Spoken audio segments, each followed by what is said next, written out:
Hello, my name is George Attwell Gerhards and welcome to 100 Stories Deep. Today I'm going to be reading a short story called The Fools by George Saunders, and that is taken from his collection of short stories published in the year 2000 called Pastoralia. I've chosen to read this story today because all of us, I think, have been living in our own heads for much too long recently, and this story comically explores what happens when we live in our heads too long, who we become, what we do, what we say, things like that. It's starkly funny. I hope you enjoy it. This is The Fools by George Saunders.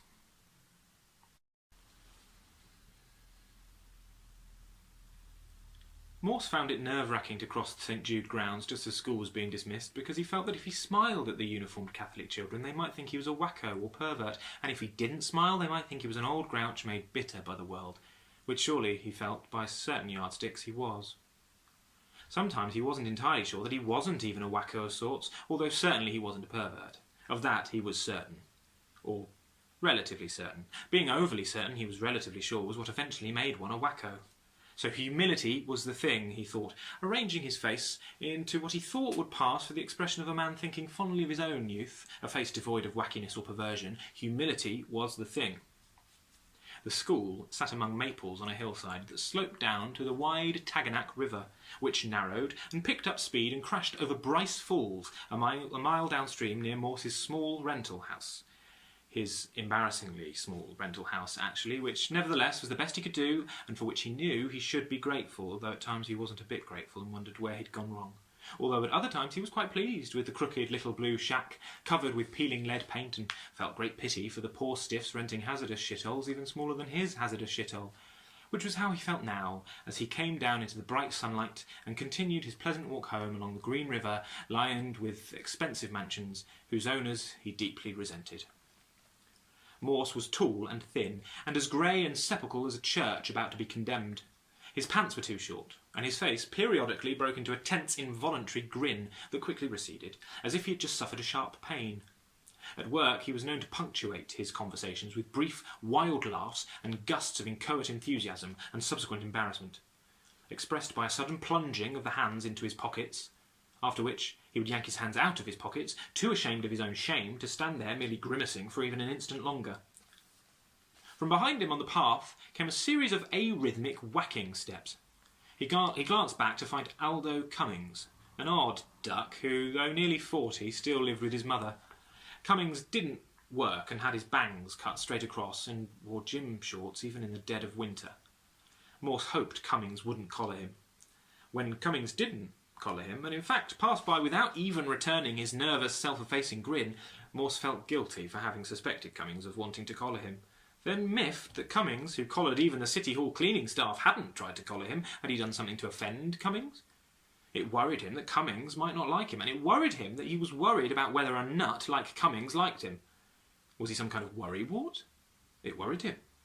Why should he be worried when all he was doing was going home to enjoy his beautiful children without a care in the world, although on the other hand there was Robert's piano recital, which was sure to be a disaster since Robert never practised, and they had no piano, and weren't even sure where or when the recital was, and Annie, God bless her, had eaten the cardboard keyboard that he'd made for Robert to practice on.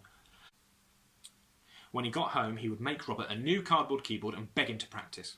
He might even order him to practice. He might even order him to make his own cardboard keyboard, then practice, although this was unlikely, because when he became forceful with Robert, Robert blubbered, and Morse loved Robert so much he couldn't stand to see him blubbering. Although if he didn't become forceful with Robert, Robert tended to lie on his bed with his baseball glove over his face. Good God, but life could be less than easy. Not that he was unaware that it could certainly be a lot worse, but to go about in such a state, pulse high, face red, worried sick that someone would notice how nervous one was certainly less than ideal. And he felt sure that his body was secreting all kinds of harmful chemicals, and that the more he worried about the harmful chemicals, the faster they were pouring out of wherever it was they came from. When he got home, he would sit on the steps and enjoy a few minutes of centred breathing while reciting his mantra, which was, calm down, calm down, calm down. Sorry, that gets me every time. Before the kids came running out and grabbed his legs, and sometimes even bit him quite hard in their excitement. And Ruth came out to remind him in an angry tone that he wasn't the only one who'd worked all day, and as he walked he gazed out at the beautiful Taganack in an effort to absorb something of its serenity, but instead found himself obsessing about the faulty latch on the gate, which theoretically could allow Annie to toddle out of the yard and into the river. And he pictured himself weeping on the shore. And to eradicate this thought, he started maniacally whistling The Stars and Stripes Forever while slapping his hands against his sides. Cummings bobbed past the restored gristmill, pleased at having so decisively snubbed Morse, a smug member of the power elite in this conspiratorial village, one of the League of Oppressive Oppressors who wouldn't know the lot of the struggling artist if the lot of the struggling artist came up with great and beleaguered dignity and bit him on the polyester arse. Over the Pine Street Bridge was a flat cloud. To an interviewer in his head, Cummings said he felt the possible rain made the fine bright day even finer and brighter because of the possibility of its loss. The possibility of its ephemeral loss. The ephemeral loss of the day to the fleeting passages of time. Preening nascent time. The blackguard. Time made wastrels of us all, did it not, with its gaunt cheeks, and its tombly reverberations, and its admonishing glances with bony fingers pointed as if in admonishment, as if to say, I admonish you to recall your own eventual nascent death, which, being on its way, human, is forthcoming, mortal coil, and don't think its ghastly pall won't settle on your furrowed brow pronto, once I select your fainted number from my very dusty book with this self-same bony finger with which I'm pointing at you now, you vanity of vanities, you lustre, you shirker of duties, as you shuffle about your worldly pleasure centres. That was some good stuff. If only he could remember it through the rest of his stroll and the coming storm. To scrawl in a passionate hand on his yellow pad. He thought with longing ardour of his blank yellow pad, he thought with longing ardour of his blank yellow pad on which this selfsame day his fame would be wrought. No, on which this selfsame day the first meagre scrawlings which would presage his nascent burgeoning fame would be wrought, or rather writ, and some day someone would dig up his yellow pad and virtually cry Eureka when they realised what a teeming fragment of minutiae, and yet crucial minutiae, had been found. And wouldn't all kinds of literary women in short black jackets want to meet him then?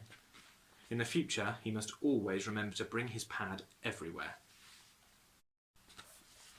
The town had spent a mint on the riverfront, and now the burbling, smashing Taganak ran past a nail salon in a restored gristmill, and a cafe in a former coal tower, and a quaint public square where some high school boys with odd haircuts were trying to kick a soccer ball into the partly open window of a parked colt, with a joy so belligerent and obnoxious that it seemed they believed themselves the first boys ever to walk the face of the earth, which Morse found worrisome.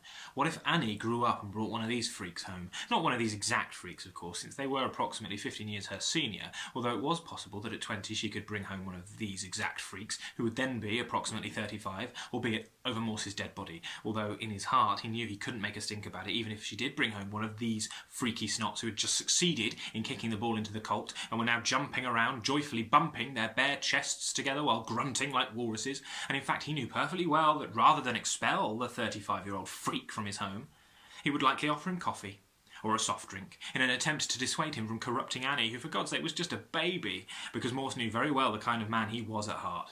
Timid of conflict, conciliatory to a fault, pathetically gullible, and with a pang he remembered Len Beck, whose senior year had tricked him into painting his arse blue.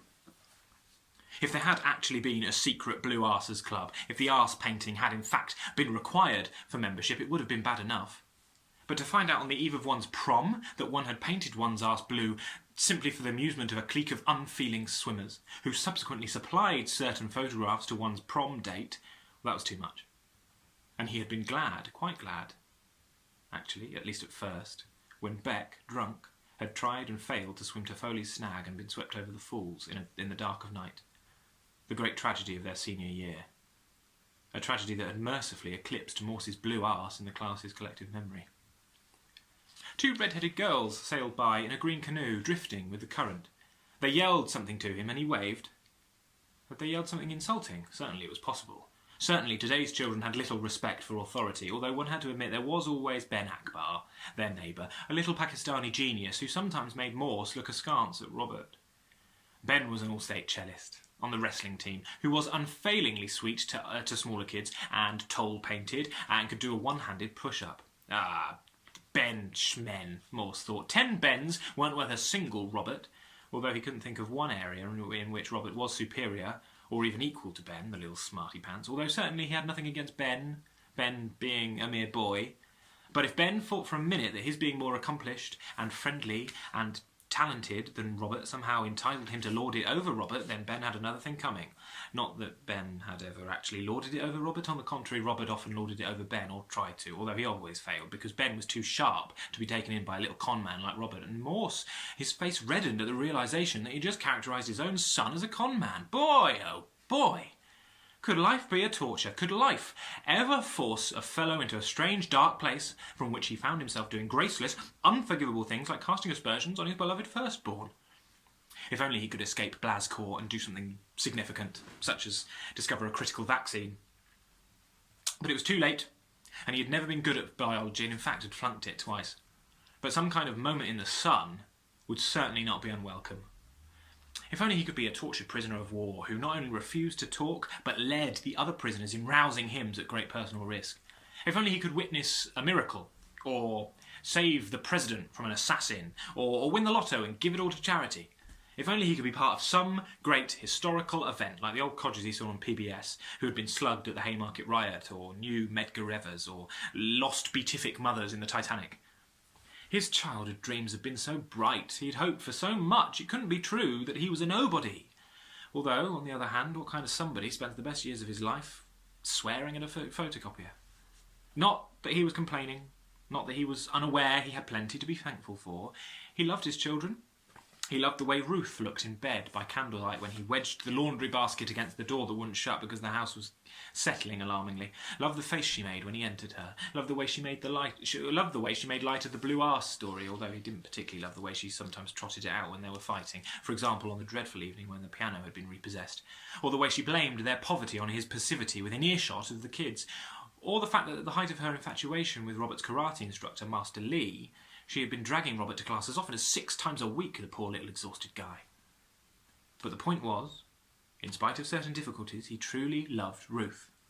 So what if their bodies were failing and fattening and they undressed in the dark, and Robert admired strapping athletes on television while looking askance at Morse's rounded, pimpled back? It didn't matter, because someday, when Robert had a rounded, pimpled back of his own, he would appreciate his father, who had subjugated his petty personal desires for the good of the family, although, God willing, Robert would have a decent career by then and could afford to join a gym and see a dermatologist. And Morse stopped in his tracks, wondering what in the world 2 little girls were doing alone in a canoe, speeding along towards the falls, apparently oarless. Cummings walked along, gazing into a mythic, dusky, arboreal wood that put him in mind of the archetypal vision he had numbered 114 in his Book of Archetypal Visions, on which Mum, that nitwit, had recently spilled grape pop. Vision 114 concerned standing on the edge of an ancient dense wood at twilight, with the safe harbour of one's abode behind and the deep wild ahead, replete with dark, fearsome bears looming from albeit dingy covens. What would that twitching, nervous wage-slave Morse think if he were to dip his dim brow into the heady brew that was the archetypal visions? Morse. Ha! Cummings thought, I'm glad I'm not Morse, a dullard in corporate pants, trudging home to his threadbare brats in the gathering loam, born, like the rest of his ilk, with their feet of clay thrust down the moor of conventionality, content to cheerfully work, lemming-like, in moribund cubicles while comparing their stocks and bonds between bouts of tedious lawn-mowing, then chortling while holding their suckling brats to the Nintendo breast. That was a powerful image, Cummings thought, one that he might develop some brooding night into a Herculean proem that some Hollywood smoothie would eat like a hotcake, so he could buy Mum a Lexus and go with someone leggy and blousy to Paris, after taking some time to build up his body with arm curls so as to captivate her physically as well as mentally. And in Paris, the leggy girl in perhaps tight leather pants would sit on an old-time bed with a beautiful shawl or blanket around her shoulders and gaze at him with doe eyes as he stood on the balcony brooding about the Parisian rain and so forth. And wouldn't Morse and his ilk stew in considerable juice when he sent home a postcard just to be nice? And wouldn't the village fall before him on repentant knees when T-shirts imprinted with his hard-won visage, his heraldic leonine visage, one might say, were available to all at the 5 and dime, and he held court on the porch in a white Whitman-esque suit, while Mum hovered behind, getting everything wrong about his work, and proffering inane snacks to his manifold admirers, and wouldn't revenge be sweet when such former football players as Ned Wentz began begging him for lessons in the sonnet? And all that was required for these things to come to pass was some paper and pens and a quixotic blathering talent, the likes of which would not be seen again soon, the critics would write, all of which he had in spades. and he rounded the last bend before the falls, euphoric with his own possibilities, and saw a canoe the colour of summer leaves round the steep upstream wall of the Stag. The girls inside were thrown forward and shrieked with open mouths over frothing waves that would not let them be heard as the boat split open along some kind of seam and began taking on water in doomful, fast quantities. Cummings stood stunned, his body electrified, hairs standing up on the back of his craning neck, thinking, I must do something. Their faces are bloody, but what? Such fast, cold water. Still, I must do something, and he stumbled over the berm uncertainly, looking for help, but finding only a farm field of tall, dry corn. Morse began to run. In all probability, this was silly. In all probability, the girls were safe on shore. Or if not, help was already on its way, although certainly it was possible that the girls were not safe on shore, and help was not on its way. And in fact, it was even possible that the help that was on its way was him, which was worrisome, because he'd never been good under pressure, and in a crisis often stood mentally debating possible options with his mouth hanging open. Come to think of it, it was possible, even probable, that the boat had already gone over the falls or hit the Stag. He remembered the crew of the barge Fat Chance, rescued via rope bridge in the early Reagan years. He hoped several sweaty, decisive men were already on the scene and that one of them would send him off to make a phone call. Although, what if on the way he forgot the phone number and had to go back and ask the sweaty, decisive man to repeat it? And what if this failure got her to Ruth and she was now filled with shame and divorced him and forbade him to see the kids who didn't want to see him anyway because he was such a panicky screw-up? This was certainly not positive thinking. This was certainly an example of predestining failure via negativity. Because, who could tell, maybe he would stand in line assisting the decisive men and incur a nasty rope burn and go home a hero wearing a bandage, which might cause Ruth to regard him in a more favourable sexual light, and they would stay up all night celebrating his new manhood and exchanging sweet words between bouts of energetic lovemaking. Although what kind of a thing was that to be thinking at a time like this, with children's lives at stake? He was bad. That was for sure.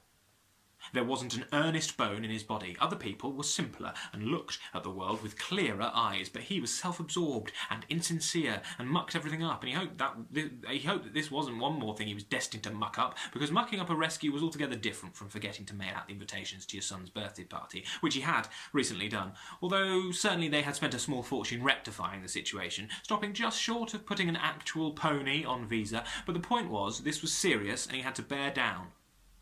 And throwing his thin legs out ahead of him, awkwardly bent at the waist, shirt tails trailing behind and his bum knee hurting, he remonstrated with himself to put aside all self-doubt and negativity and prepare to assist the decisive men in whatever way he could once he had rounded the bend and assessed the situation.